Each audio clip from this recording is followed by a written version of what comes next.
Hola, hola, bienvenidos a el grupo Pequeño Rebaño y al canal de Cristo Blog. Vamos a, si Dios lo permite, vamos a compartir un mensaje hoy con los amigos y hermanos. Entonces, vamos a empezar rápidamente porque ya se nos fue bastante parte del tiempo conversando antes del mensaje. Estuvimos conversando mucho hoy, así que vamos a ello. Vamos a entrar a la presentación, a ver. Eh,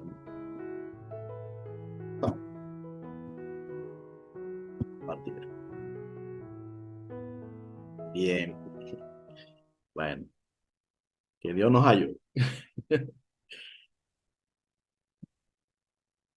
Ok, vamos a hablar de esto, la paciencia de Jesús.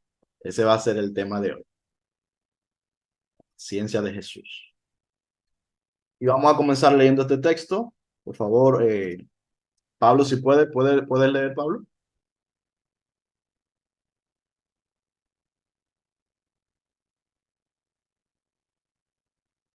Dice, Primera de Juan 3, 1 al 3. Mirad cuán amor nos ha dado el Padre para que seamos llamados hijos de Dios. Por esto el mundo no nos conoce, porque no le conoció a Él. Amados, ahora somos hijos de Dios, y aún no se ha manifestado lo que hemos de ser.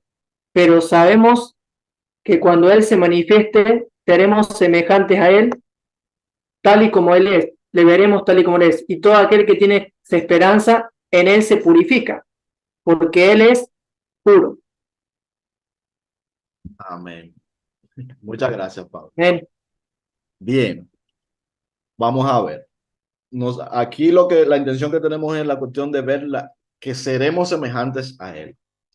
Eh, Esta es una promesa que tenemos de parte de Dios, de parte de Jesucristo, y cuando dice a Él se refiere a Jesucristo, pero nos dice que no lo vemos todavía. Es decir, ya nosotros hemos sido hechos hijos de Dios, hemos sido hechos hijos de Dios, hemos sido hechos semejantes a Él, pero todavía no vemos que seamos semejantes a Él en todo, ¿cierto? Pero nos dice aquí, nos muestra la esperanza, nos recuerda de que lo seremos y que le veremos tal como Él es. Esto recuerda a lo que dice Pablo cuando habla de la profecía, que dice que en parte profetizamos, ¿verdad? Pero en algún momento lo que es en parte dejará de ser en parte porque le veremos, le conoceremos y seremos conocidos como hemos sido, o sea, le conoceremos como hemos sido conocidos. Aquí Juan usa más o menos la misma idea. Dice que nosotros le veremos tal como es. No sé si habían antes relacionado esas dos ideas, pero ellos están hablando de lo mismo. Están hablando de ese conocimiento pleno que nosotros todavía no lo tenemos, pero que en algún momento lo tendremos cuando estemos en la presencia del Señor, cuando pasemos a participar de su cuerpo, cuando pasemos a participar de su carne y de su sangre. Entonces, este es el objetivo de Dios. Este es el objetivo de Jesús. Este es el fin de las cosas. Este es el fin de todo el propósito, digamos, la culminación del propósito de Dios para con nosotros. Que nosotros seamos semejantes a Cristo, que nosotros seamos revestidos de Cristo y que entremos a la salvación. ¿Pero quiénes? Bueno, todos, obviamente. Ahora, ¿qué sucede? Que sabemos que esto está atado a creer, a seguir a Jesucristo, ¿cierto? Pero entonces, como todos, hay algo que, que sucede que tenemos que entender. Hay personas que no siguen a Cristo, obvio, hay muchas personas que no siguen a Cristo. Pero ¿por qué hay tanta gente que no sigue a Cristo a pesar de haber escuchado hablar de él? La razón es porque no le conocen. Esa es la razón, porque no le conocen. A nosotros que le conocemos en parte, pero en la parte que lo conocemos nos ha sido suficiente para que nosotros le sigamos a él. Todo aquel que no sigue a Cristo es porque no le conoce. Aunque haya escuchado hablar de Jesús, puede que haya escuchado hablar de Jesús, puede que haya leído la Biblia, puede que haya ido a una iglesia, pero si no le sigue es porque no le conoce, porque el que le conoce le sigue. A veces la imagen que tenemos de Dios no es de Jesús, no es la real. Por lo tanto, aunque hayamos oído hablar de él, no le conocemos. Porque, por ejemplo, si conocemos a un Jesús que lo que nos quiere es castigar, es porque no lo hemos conocido. Estamos conociendo a un Jesús que no es como él es, por lo tanto, no es él. Todo aquel que conoce a ese Jesús, el real, ese Jesús que no te quiere castigar, sino que vino a salvarte, ese Jesús que no quiere hacerte el mal ni mandarte a un infierno de fuego, sino que su único propósito es salvarte, que no quiere castigarte con una enfermedad, sino que vino a sanarte. Todo aquel que conoce a ese Jesús le sigue. No tiene ninguna razón, una vez entiendes, cualquier persona de este mundo, una vez llega a entender quién es Jesús, le va a seguir. Todo el que no le sigue es porque no lo ha entendido. La experiencia de Pedro. Vemos que Pedro en algún momento incluso negó a Jesús, pero otra vez le siguió. Primero empezó siguiéndole cuando le conoció, pero no le conocía del todo. Le fue conociendo con el tiempo y le fue entendiendo con el tiempo. Llegó el momento incluso que lo negó, pero otra vez volvió y lo siguió. Y cuando volvió y le siguió, Jesús siempre lo recibió. Jesús nunca le rechazó. Jesús siempre estuvo abierto para Pedro y para todos sus discípulos, igual que para todos nosotros. Nunca se cierra. Jesús nunca se cierra. Jesús nunca cierra las puertas. No importa lo que nosotros hagamos, Él no cierra las puertas. Lo que sucede es somos nosotros que de alguna manera en algún momento por falta de entendimiento de sus cosas nos alejamos, incluso por haber pecado, incluso por tener la vergüenza de no haber cumplido con los estándares que nosotros pensamos que Él nos exige, pero que Él no nos ha exigido. Porque cuando Jesús le dice a Pedro que Él le va a traicionar, Jesús no le está rechazando, solamente se lo está anunciando para que lo sepa por la reacción que Él acababa de tener. Jesús nunca le echa fuera. Tenemos la experiencia de Pablo, que habiendo oído hablar de Jesús, no le conocía. Y como no le conocía, le perseguía y perseguía a sus discípulos. Pero él fue encontrado por Jesús. Y cuando comenzó a seguir a Jesús, ¿qué pasó? Que empezó a seguir a Jesús. Es decir, una persona que lo podríamos asemejar, por ejemplo, a alguien de este tiempo que se le pueda considerar genocida, por ejemplo. Lo fue hasta que realmente conoció a Jesús y supo quién él era. Cuando supo quién él era, su vida cambió y empezó a seguirlo.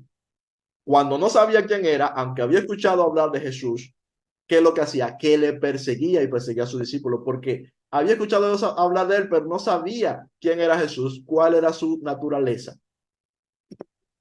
Tenemos la experiencia de los 10 discípulos que habían estado con Jesús, pero en algún momento la abandonaron, pero Jesús nunca les abandonó a ellos. Por lo tanto, volvieron de nuevo a estar en la comunión con Cristo. Tenemos la experiencia de la mujer samaritana que cuando se encontró con Jesús, primero le cuestionó, pero poco a poco, mientras iban conversando, se fue dando cuenta y dijo, ¿quién es este? Esto no es lo que yo me esperaba. Y cuando llegó a conocerle y a entenderle, entonces empezó a seguirlo, a anunciarlo y a atraer a otros hacia él. Porque en ese momento comenzó a conocerlo. Tenemos la experiencia de Nicodemo, fariseo, que escuchando a Jesús, viendo las cosas que hacía, comenzó a interesarse y lo cita para interrogarlo, para sacarle información, a ver en qué le puede atrapar. Y no lo entendía, pero con el tiempo lo fue entendiendo. Y según lo fue entendiendo, llegó el momento que llegó a creer en él. Todas las personas que llegan a entender quién es Jesús, ninguno lo puede rechazar. No hay ninguna razón para rechazar a Jesús. Salvo el no conocerle. A él, a quien él es realmente, no hay ningún ser humano que le rechace. Todo ser humano que llega a conocer quién es Jesús, que llega a entender quién es Jesús, no le va a rechazar. No tiene motivo para rechazarlo.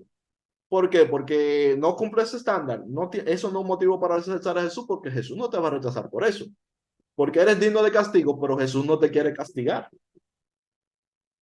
¿Por qué? Por cualquier razón, porque has hecho cosas malas. Eso no son razones para rechazar a Jesús, porque tienes impulsos, porque eres atraído al pecado. Si conoces a Jesús, te vas a dar cuenta que tampoco es esa razón para rechazar a Jesús, porque Él a ti por eso no te rechaza, ni te castiga, ni busca hacerte el mal. Por lo tanto, si seguimos hilando y buscando, vamos a encontrar que el verdadero Cristo, el verdadero Dios, no hay razones reales para rechazarle, solamente el no conocerle. Esa es la única razón. Entonces, vamos a hablar de su paciencia. Mateo 13:30. Florencia, ¿lo puede leer, por favor? Amén. Dice, su paciencia. Mateo dice, dejad crecer juntamente lo uno y lo otro hasta la siega.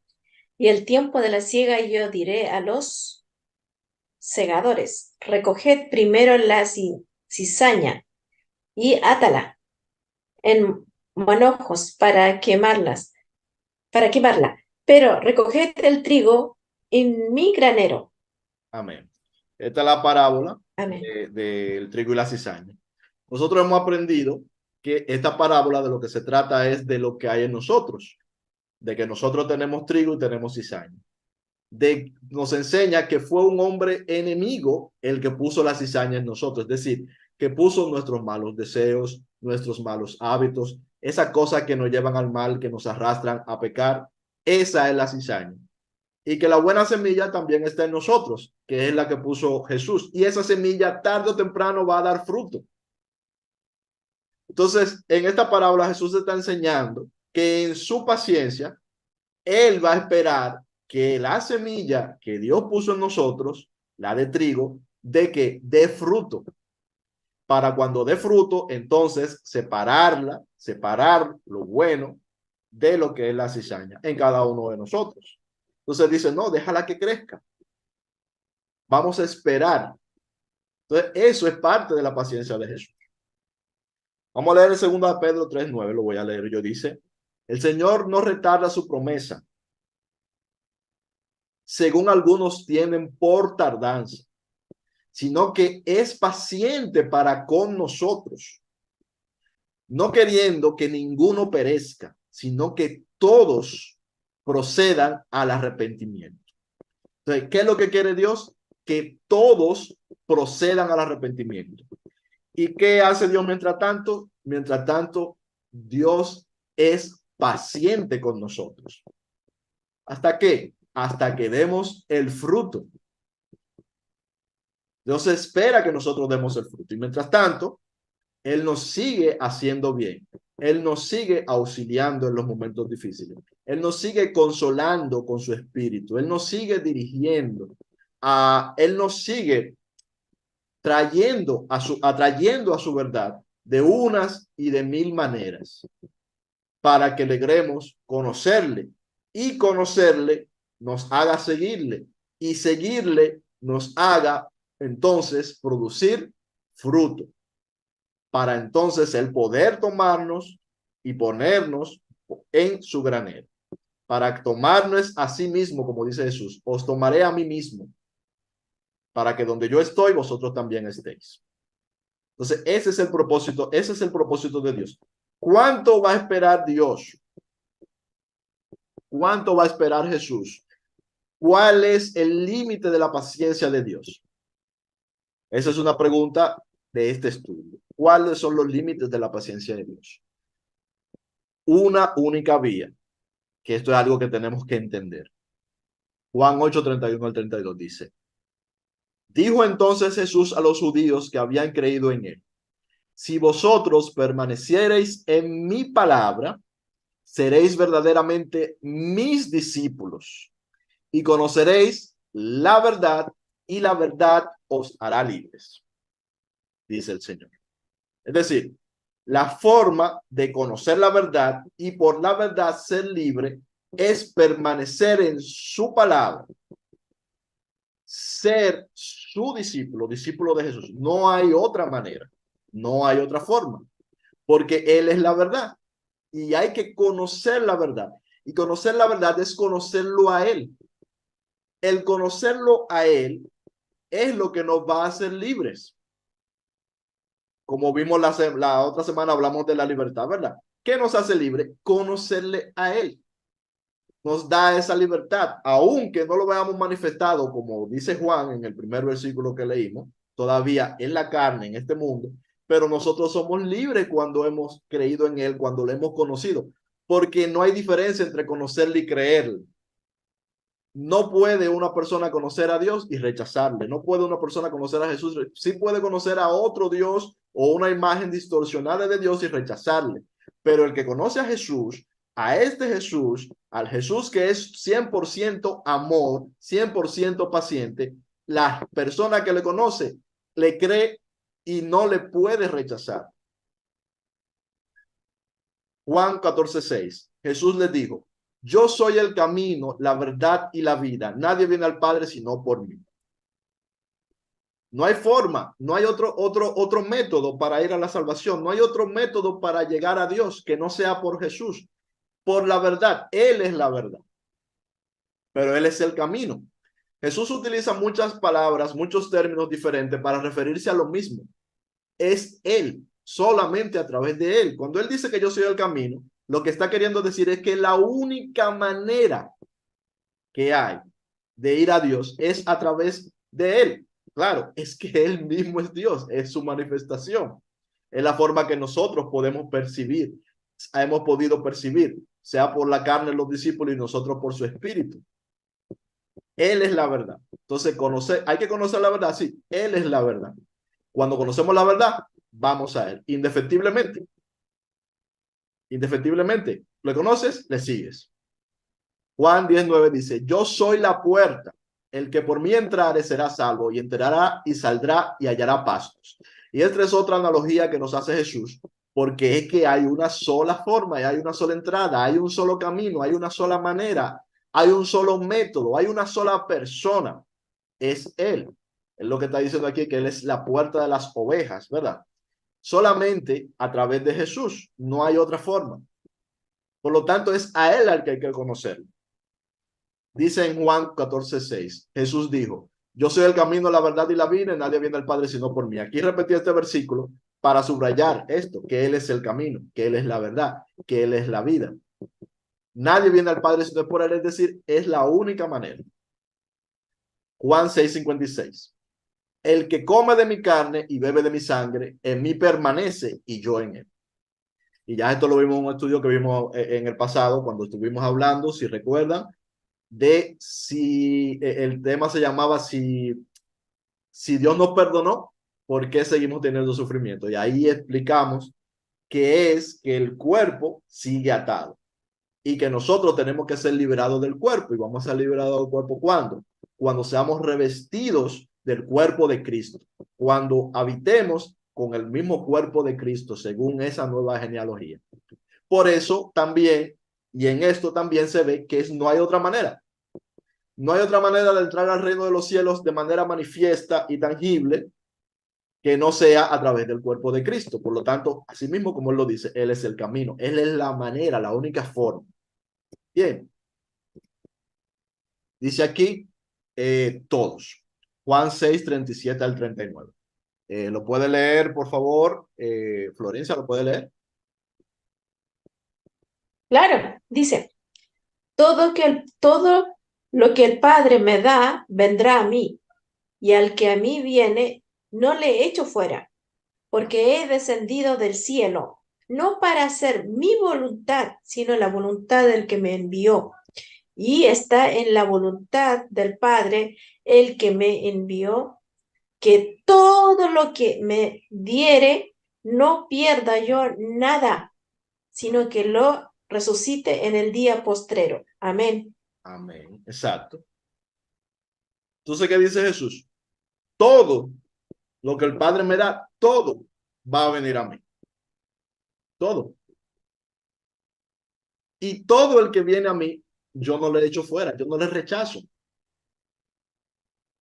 Todos en algún momento van a conocer a Jesús. Sea hoy, sea mañana. En algún día, esa persona que no le ha conocido hoy, le va a conocer. Y cuando le conozca, ¿qué pasa cuando le conoce? Vendrá a mí. Irá a él. y él no le va a rechazar y no le va a echar fuera. Esta es la fórmula de la salvación. Esta es la fórmula del reino de los cielos. Que todos, lo que el Padre le da, todos van a ir a Jesús cuando le conozcan, porque todos le van a llegar a conocer. Y todo el que le llega a conocer va a él y él no le echa fuera, él lo recibe y no lo rechaza. Entonces, ¿hasta dónde dura la paciencia de Jesús? Cuando llega el momento en el que Jesús va a decir, ahora tú creíste en mí, pero ahora yo te rechazo. Ahora yo te echo fuera. Ahora ya pasó el tiempo, se acabó la gracia. La gracia es eterna, no tiene fin. Nunca le va a echar fuera. Y dice en la última parte aquí, que de todo lo que me diere, yo no pierda nada, sino que lo resucite en el día postrero. Y dice Jesús, yo soy la resurrección y la vida. El propósito de Jesús es resucitar a todo el mundo. Y yo siempre pregunto, ¿cuántos muertos Jesús encontró en su camino cuando se estaba mostrándonos, cuando nos estaba dando la imagen de quién es Él? ¿Cuántos muertos Jesús encontró en el camino que no fueran resucitados? A ver, ¿quién sabe? ¿Cuántas personas Jesús encontró muertas y no las resucitó?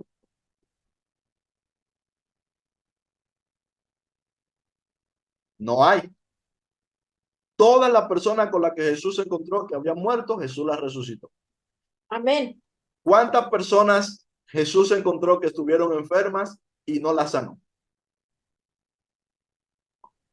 Todas las personas que iban a él fueron sanados. Exacto. Todas las Y personas fueron sanadas. los que estaban muertos le oraron a Jesús, lo aceptaron, dijeron, bueno, ahora te acepto, y como te acepto y tengo fe, entonces ahora tú me vas a resucitar. No, él lo resucitó por una sola razón. ¿Cuál es la razón por la que Jesús resucitaba a los muertos? ¿Quién sabe? Salvar por amor. Exacto. Y porque estaban muertos. Si están muertos, él los resucita. Así de simple. Porque esa es su naturaleza. Su naturaleza no es yo te resucito si tú crees en mí. Su naturaleza es tú estás muerto, yo te resucito. Porque tengo que darte tiempo Amén. para que tú, primero yo quiero que tú vivas. Jesús quiere que vivamos. Ese es su propósito. Y quiere que vivamos y que tengamos vida eterna. Pero para alcanzar la vida eterna tenemos que conocerle a Él. Pero para conocerle a Él tenemos que estar vivos. Tenemos que estar respirando. Tenemos que estar conscientes por lo menos. ¿Verdad? Entonces, Jesús es así. Tú estás enfermo, te sana. Tú tienes hambre, te da de comer. Simple. ¿Por qué? Porque tienes hambre. Seguimos. El concepto de los primeros y los postreros. Voy a leer aquí Mateo 21, dice, ¿cuál de los dos hizo la voluntad de su padre? Aquí está hablando, Jesús le cuenta una historia, ¿verdad? Para hacer una comparación. Yo lo puse desde aquí, pero vamos a seguir. Y dijeron ellos, el primero, Jesús les dijo, estos los fariseos, de cierto os digo que los publicanos y las rameras van delante de vosotros al reino de los cielos. ¿Cómo así que van delante de vosotros al reino de los cielos? Ok, se entiende que los publicanos y las rameras que han creído van al reino de los cielos, pero lo que le está diciendo es que van delante al reino de los cielos. ¿Qué significa primeros y qué significa postreros? Primeros y postreros son eso mismo. Los primeros, los que van primeros en la fila y los que le siguen detrás. Estos que han creído van delante de los que todavía no han creído. Eso es todo. Estos que creyeron van al reino de los cielos primero que los que todavía no han creído. Y los fariseos, no sabemos, los que no creían, porque había algunos que creían, siempre se justificaban a sí mismos y Jesús siempre les enseñaba que eso los hacía a ellos ser postreros. Es decir, que eso los hacía a ellos no ser de los primeros que entran al reino de los cielos. El reino de los cielos se ha acercado. Marcos 10:31. Porque muchos primeros serán postreros y los postreros primeros. Este es el concepto. Entonces, si hay unos primeros y hay otros postreros, quiere decir que no todos entran al mismo tiempo en el reino de los cielos. No todos van al mismo tiempo al reino de los cielos. Esta es la idea. En los estudios que nosotros hemos hecho, mucho de lo que estamos aquí, yo sé, y muchos de lo que ven también, hemos aprendido de que hay una segunda resurrección. Y ese tema se ha estudiado muchas veces, se ha estudiado. Y en ese tema se nos habla de que hay una primera resurrección, de la que nos habla Pablo, por ejemplo, cuando nos dice que los muertos en Cristo se levantarán primero. Dice, no precederemos a los que murieron, dice Pablo, y se está refiriendo a que ellos no van primero que los que murieron, está diciendo Pablo. Cuando dice no precederemos, está diciendo, no crean que nosotros vamos al reino de los cielos primero que los que murieron en Cristo, sino que vamos juntamente con ellos. Es lo que está queriendo decir Pablo en ese texto. Entonces, pero se ve que todos los que escuchan la voz de Dios resucitan. Vamos a leer este texto. Lo voy a leer porque un poquito largo. Dice, de cierto os digo, viene la hora y ahora es cuando los muertos oirán la voz del Hijo de Dios, y los que la oyeren vivirán. Porque como el Padre tiene vida en sí mismo, así también ha dado al Hijo el tener vida en sí mismo. Y también le dio autoridad de hacer juicio por cuanto es el Hijo del Hombre. No os maravilléis de esto, porque vendrán horas cuando todos los que están en los sepulcros oirán su voz. Y los que hicieron lo bueno saldrán a resurrección de vida, mas los que hicieron lo malo a resurrección de condenación. Primero, todos los que están muertos van a escuchar su voz. ¿Y qué pasa cuando un muerto escucha la voz de Jesús? Resucita. ¿Hay algún muerto que no resucite cuando escucha la voz de Jesús? Eso no existe, eso no sucede. Los muertos escuchan la voz de Jesús y resucitan. No importa en qué condición hayan muerto. Unos murieron en condenación. ¿Por qué murieron en condenación? Murieron en condenación porque no conocieron a Jesús. Y la condenación es no conocer a Jesús. No ir a Él. Esa es la condenación.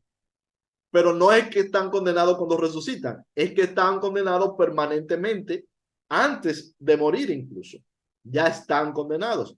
Todo el que no le conoce y va a Él ya está condenado. Jesús dice, yo no vine a condenar el mundo, sino a salvar al mundo. Yo no vengo a condenarlos, ya han sido condenados, ya viven en condenación. Y de la misma manera los que resucitan sin Cristo, ¿cómo resucitan? Resucitan en condenación. No es una condenación diferente a la que tiene ahora el que no ha seguido a Cristo. No es una situación diferente, no es un estado distinto, es el mismo estado. El no estar en Cristo, esa es la condenación. Por lo tanto, aquellos que resucitan de los muertos y no creyeron en Jesucristo y no creen en Jesucristo, resucitan ¿cómo? Como mismo están los vivos hoy que no creen en Jesucristo, en condenación. Esa es la condenación. La condenación es que Él vino y no le creyeron. Esa es la condenación, nos dice Juan también en el Evangelio. Entonces, la cosa es que todos resucitan cuando escuchan su voz. Ahora, ¿para qué? Porque en el Apocalipsis, por ejemplo, nos dice que hay dos resurrecciones. Hay una resurrección de vida eterna, que esa de la que nos habla Pablo, cuando somos revivificados, que somos llevados al nuevo cuerpo, a las nuevas vestimentas, la nueva vestidura, los muertos que murieron en Cristo y los que resucitan y los que hayan permanecido, todos son transformados al cuerpo de Cristo, pero todos resucitan, no solamente los que son transformados al cuerpo de Cristo. Y esa es la que dice la resurrección de condenación. Claro, entendiendo, esto es lo que es la condenación. Es lo mismo que hay ahora en los que no creen, ya viven en condenación. Porque no han ido a Cristo, no le han creído, no le han conocido, no le creen porque no le conocen. Entonces, ese grupo de personas que Jesús resucita, ¿para qué los resucita? ¿Para que sigan viviendo en condenación? ¿O es porque es necesario que ellos le conozcan? Es que él tiene paciencia y que está dispuesto a esperar todo el tiempo que sea necesario, todos los años y miles de años que sean necesarios, hasta que esas personas le conozcan.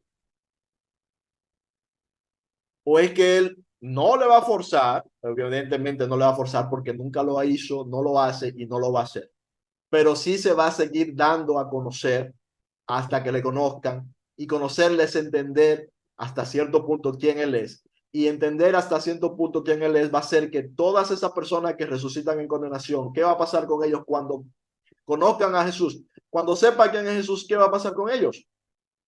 Van a creer y le van a seguir y van a ir a él.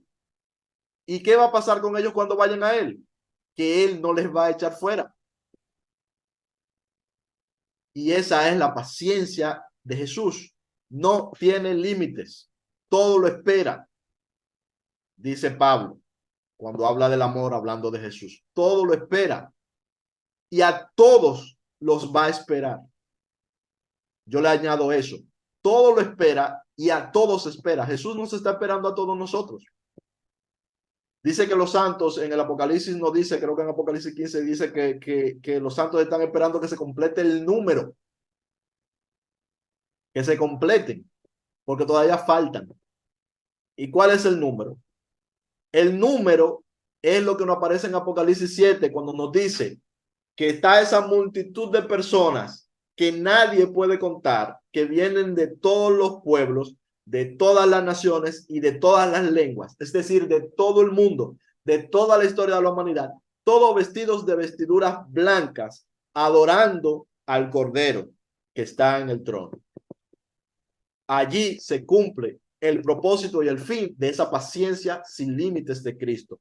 Que todos seamos salvos, que todos de todas las naciones, lenguas, pueblos y de todas las épocas, todos estemos allí con vestiduras blancas, según el cuerpo de Cristo, adorándole por la eternidad.